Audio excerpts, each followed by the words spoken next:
Hi friends, मैं विश्वास आपका स्वागत करता हूं अपने यूट्यूब चैनल विशु गोरख में। और दोस्तों, आज मैं आपको सूचना के अधिकार अधिनियम के तहत ये जानकारी देने वाला हूं कि पर व्यक्ति की जो सूचना होती है, उसको दिए जाने की जो पूरी प्रक्रिया है, वो क्या होती है।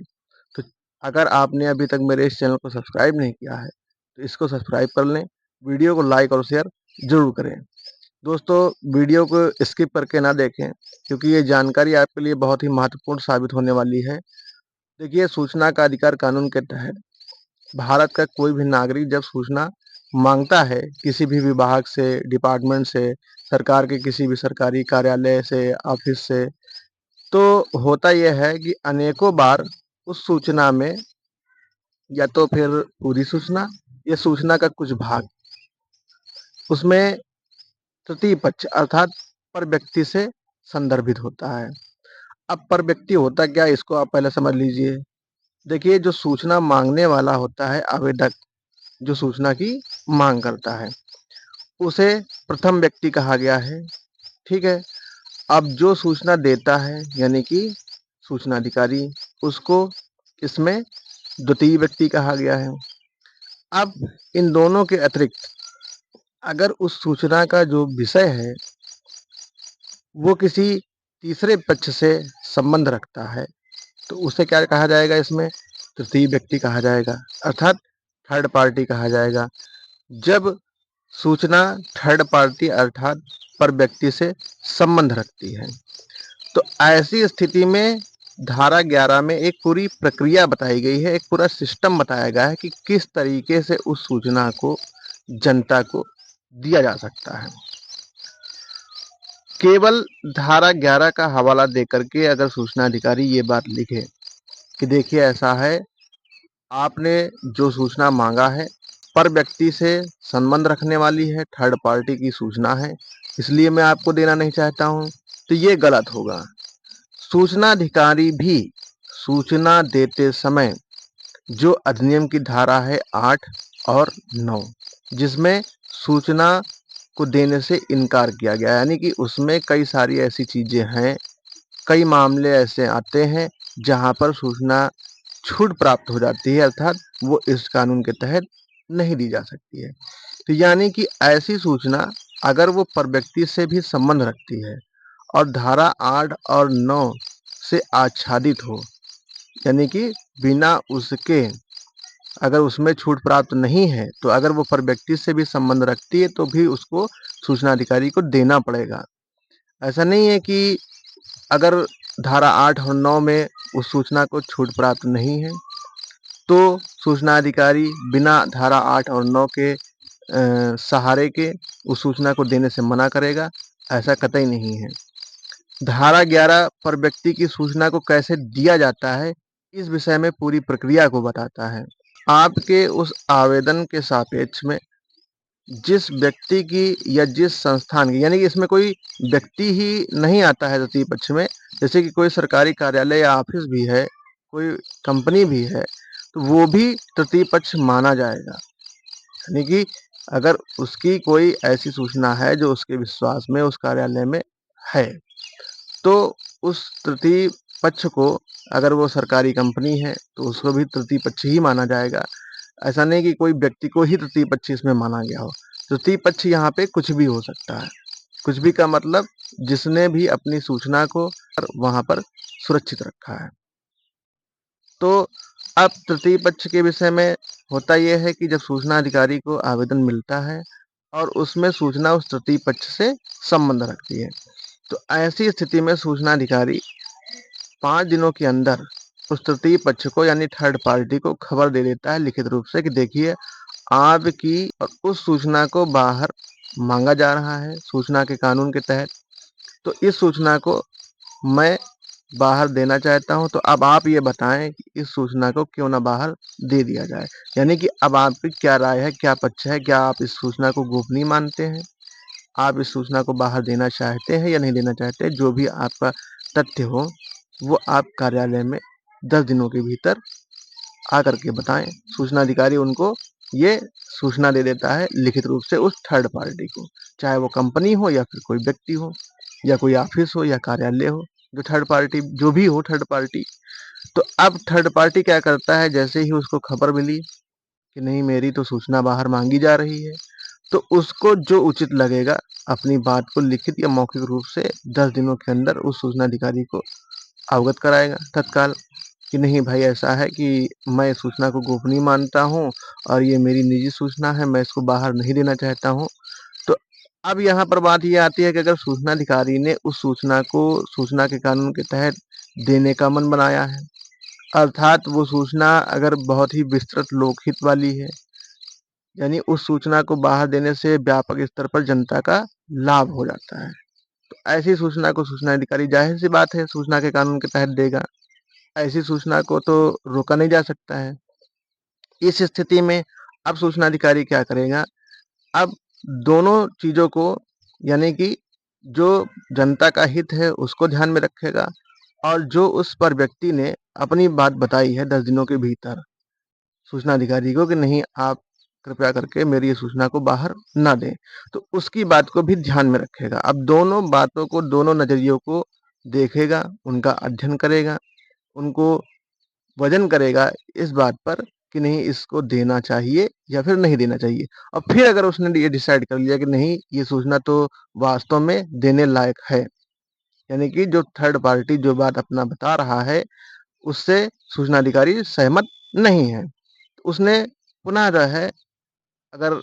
देखा कि नहीं हाँ ठीक है ये सूचना देने लायक है, तो अब सूचना अधिकारी क्या करेगा, पुनः फिर से 40 दिनों के भीतर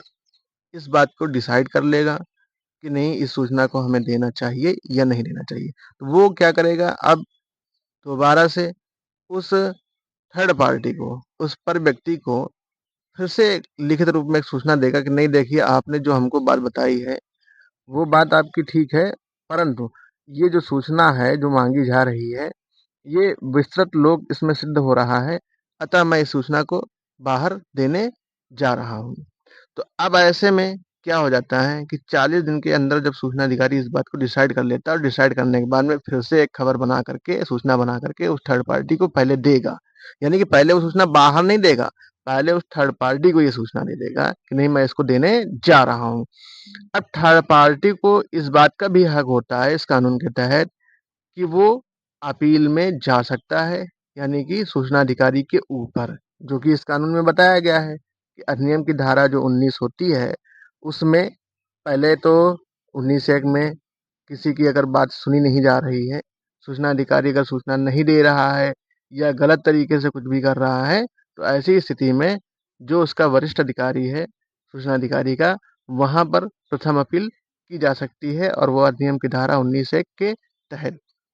तो अब तृतीय पक्ष इसमें क्या करेगा कि जब उसको फिर से खबर लग जाती है कि नहीं मेरी सूचना तो सूचना अधिकारी देने जा रहे हैं और मैंने कहा कि आप इस सूचना को बाहर ना दें,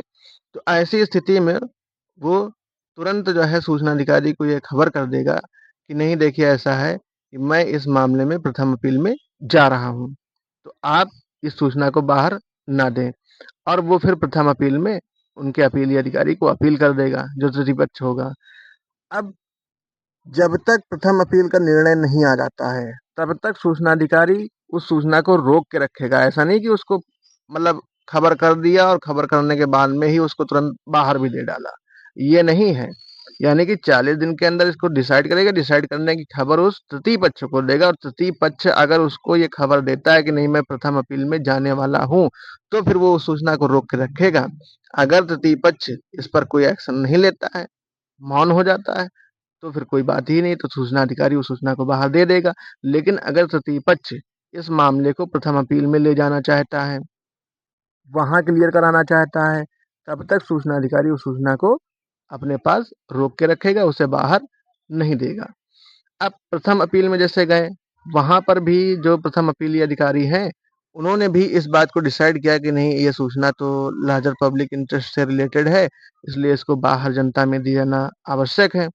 उन्होंने भी अपना फैसला सुना दिया। तो ऐसी स्थिति में फिर से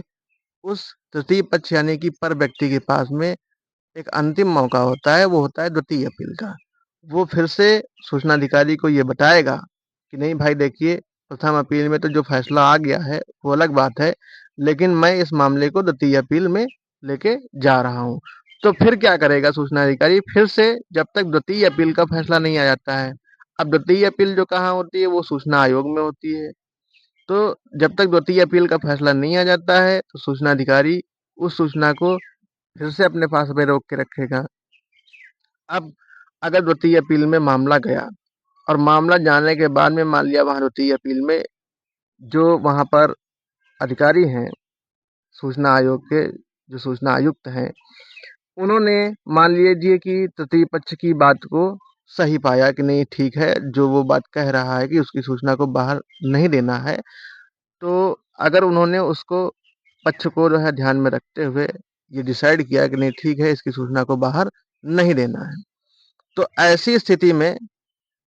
सारा मामला वहीं पर समाप्त हो जाएगा और सूचना अधिकारी उस सूचना को बाहर नहीं दे सकेगा। अब अगर जहाँ पर सूचना आयोग में ये द्वितीय अपील चल रही होती है, वहाँ पर अगर उस तृतीय पक्ष के हक में अगर फैसला नहीं आता है और वहाँ पर भी ये बात क्लियर हो जाती है कि नहीं ठीक है, ये सूचना तो वास्तव में जो है व्यापक जनहित वाली है, इसको बाहर दिया जाना है। तो फिर जब सूचना आयोग ऐसा आदेश दे देंगे कि नहीं हाँ ठीक है, इस सूचना को बाहर दिया जाना चाहिए, यानी कि फैसला सूचना अधिकारी के पक्ष में आ गया, तो सूचना अधिकारी उस फैसले के आने के बाद में उस सूचना को बाहर दे देगा। परंतु मैं फिर ये बताना चाहूंगा कि अगर सूचना अधिकारी उस सूचना को बाहर नहीं देना चाहते हैं पहले से ही, शुरुआत से ही, तो उन्हें सिर्फ इतना बताने की आवश्यकता नहीं होगी कि ये सूचना पर व्यक्ति से संबंध रखने वाली है और इसलिए मैं नहीं दे रहा हूँ। यानी कि सूचना अगर पर व्यक्ति से भी संबंध रखने वाली है तो वो धारा 8 और धारा 9 जो सूचना में छूट प्राप्त सूचना के विषय में बताया गया है कि जो धारा 8 में कुछ सूचनाएं ऐसी आती हैं और धारा 9 में कुछ सूचनाएं ऐसी आती हैं जिनको बाहर पब्लिक को नहीं दिया जा सकता है। तो बिना धारा 8 और 9 के सहारा लिए कोई भी सूचना अधिकारी वो सूचना पर व्यक्ति से भी संबंध रखने वाली हो तो भी उसे देने से मना नहीं कर सकता है। धारा 11 में सिर्फ ये बताया गया कि पर व्यक्ति की जो सूचना होती है उसको देने की पूरी प्रक्रिया क्या है, सिस्टम क्या है, किस तरीके से उस चीज को फॉलो अप करके तब सूचना को बाहर दे सकता है सूचना अधिकारी। यानी कि सूचना अधिकारी सूचना अगर देना चाहता है थर्ड व्यक्ति की, थर्ड पार्टी की, तो पहले वो धारा 11 की इस पूरी प्रक्रिया को फॉलो अप करेगा और अगर नहीं देना चाहता है तो उसे धारा 8 और 9 का सहारा लेकर के उसको ये बताना पड़ेगा कि नहीं ये सूचना जो है अधिनियम में छूट प्राप्त है और इसको बाहर दिया जाना संभव नहीं है। और कई सूचनाएं ऐसी भी हैं धारा 8 में जो लार्जर पब्लिक इंटरेस्ट में दे ही दी जाती हैं। तो दोस्तों, धारा 11 में जो बताया गया है कि पर व्यक्ति की जो सूचना है वो कैसे उस प्रक्रिया से गुजरेगी और उसके बाद में फिर वो जनता को दी जा सकेगी। तो अब आपको थर्ड पार्टी की जो सूचना है वो कैसे जनता को मिल सकती है और कैसे सूचना अधिकारी उस सूचना को जनता को दे पाएगा, इस विषय में मैंने आपको अपने इस वीडियो में पूरी जानकारी दी है। और अगर दोस्तों आपको मेरी ये जानकारी अच्छी लगी हो तो आप मेरे इस चैनल को सब्सक्राइब करें, वीडियो को लाइक और शेयर ज़रूर करें। धन्यवाद दोस्तों।